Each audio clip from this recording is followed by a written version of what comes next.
Looking over the Las Vegas skyline at night, contrasting artificial light and deep desert shadows creates an environment where eyes easily lose their bearings.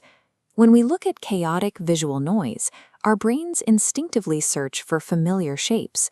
This psychological trait, pareidolia, is why we find faces in clouds or perceive figures in the grain of a dark backyard video. This diagram breaks down how a smartphone's CMOS sensor operates in low light. The camera uses high digital gain to artificially boost the signal. That amplification results in macro-blocking, creating a soup of shifting, blocky pixels that look like organic movement when analyzed frame by frame.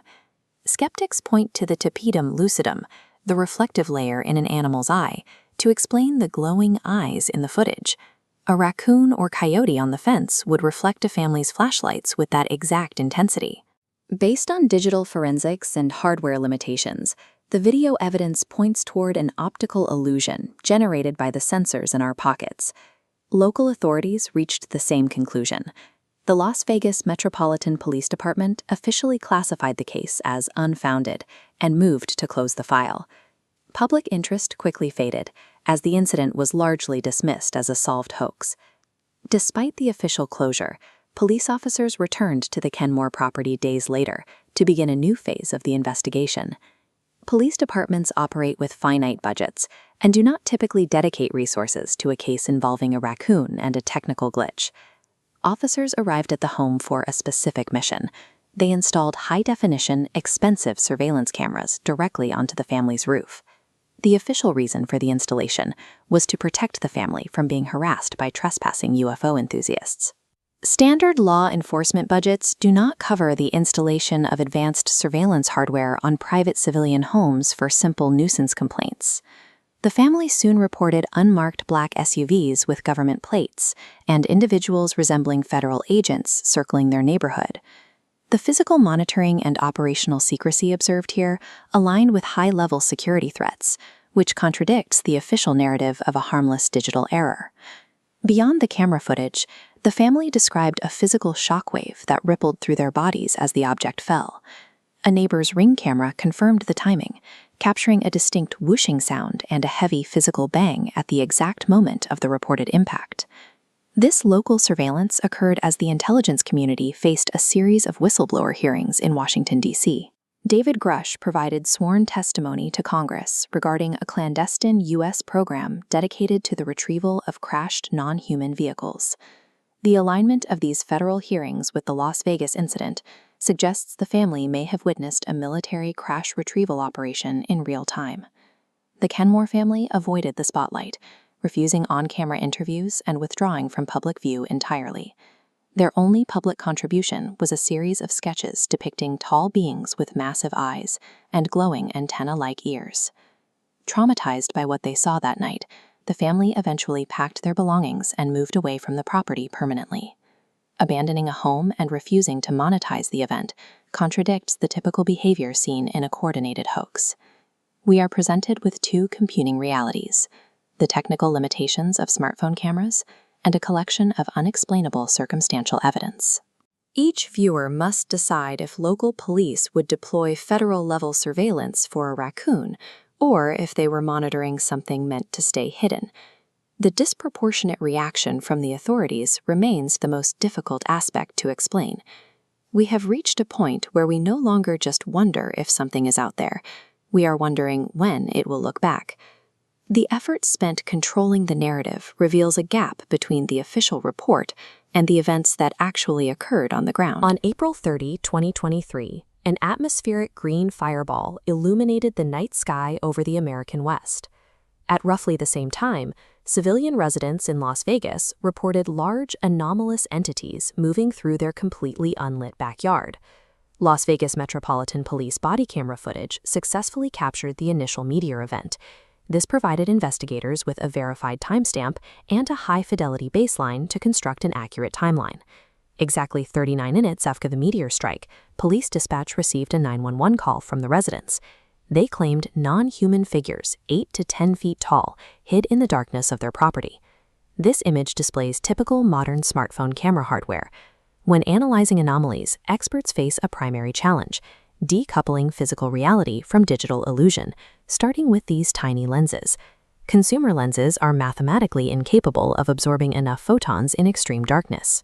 The moment a user attempts to film in an unlit environment, the raw visual data is instantly compromised, long before any software processing begins. We will use the Las Vegas footage as a case study to demonstrate how digital artifacts, specifically compression loss and sensor failure, can perfectly mimic complex physical anomalies. Understanding standard digital failure modes is an absolute prerequisite before an analyst can evaluate any footage for genuine anomalous phenomena. The central piece of evidence supporting the resident's claims is a blurry, highly compressed cell phone video captured during the incident. Independent analysts conducted a forensic review of this footage, utilizing frame-by-frame AI pixel tracking software to isolate movement in the darkness. This diagram represents their findings. The software identified an anomaly, a specific cluster of pixels moving autonomously just above the fence line. The software returned a specific diagnostic output for this region. 66% of the pixel data was missing or severely distorted. Analysts deduced that because shadows cannot float in midair without a physical surface to cast upon, this autonomous movement had to represent a solid object. From this, a hypothesis emerged. The absence of 66% of the pixel data was interpreted as the byproduct of an active cloaking device, shielding an extraterrestrial entity from the camera lens. That conclusion directly contradicts the documented mathematical realities of consumer-grade digital sensors operating at absolute limits. The cloaking theory relies entirely on a logical fallacy.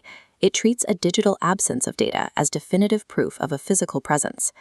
To understand what the software actually detected, we must examine the mechanics of lossy video compression algorithms, which are standard in all modern smartphones.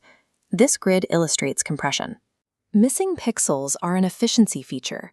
The algorithm discards redundant unlit data to minimize file size. During erratic camera shaking, the algorithm struggles with the shifting background.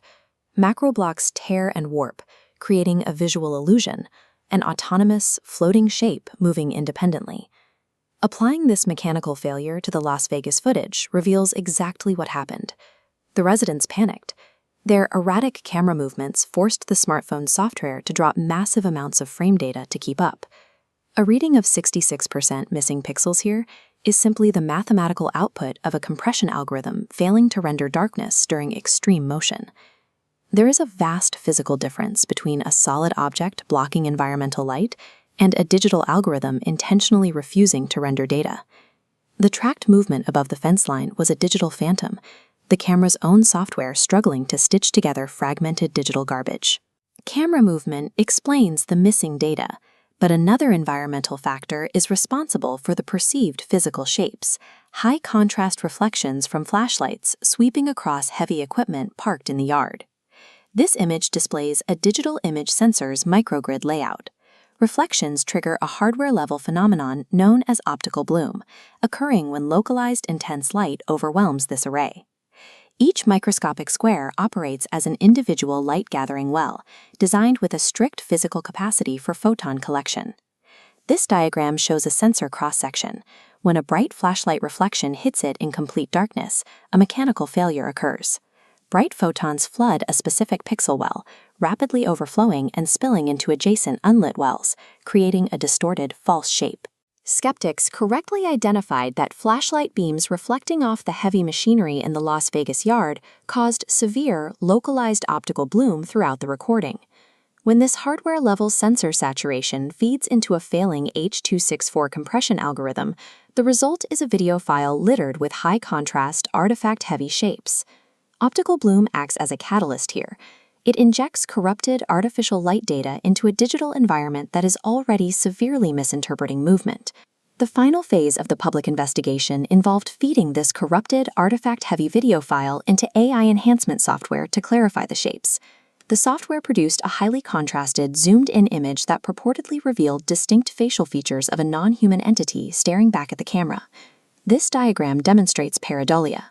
It is a well-documented human cognitive bias that forces our brains to organize chaotic, random visual noise into recognizable geometric patterns, specifically faces. This exact human cognitive bias is systematically mirrored, codified, and mathematically amplified by modern AI predictive scaling algorithms. This exposes the severe forensic danger of AI interpolation. When an algorithm is fed a video missing 66 mistakenly validated as physical evidence, true investigative rigor requires exhausting all parameters of optical physics and software limitation before ever entertaining the extraordinary.